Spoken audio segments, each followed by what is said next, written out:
Kipe ya Villa representa wa Villa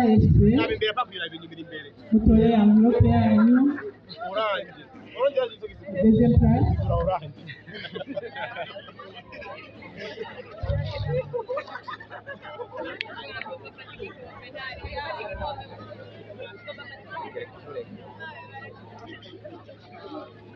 Ekipe yabaye ya mbere ikomera amashyi menshi ni ekipe ya Rutana envelope na coupe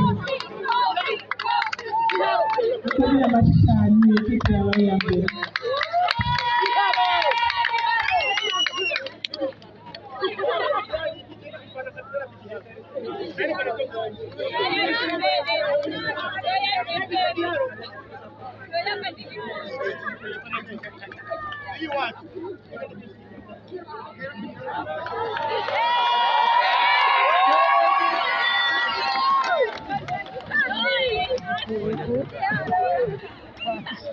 Murakoze cyane nashaka nshyitse umutwe wayihaye.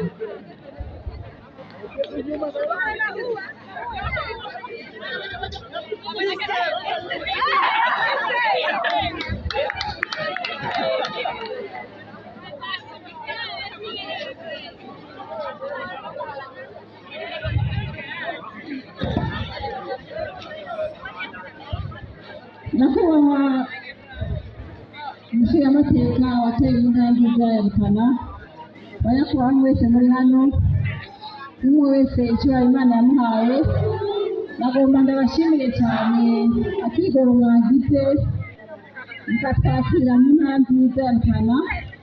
Ariko mbere y'uko duhera duhabye uyu munsi, nagomba nsabe Musanteri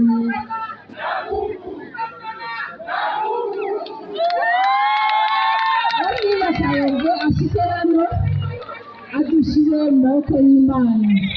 Nsaba ari mu by'iteka babyaguruke dushyire mu maboko y'Imana.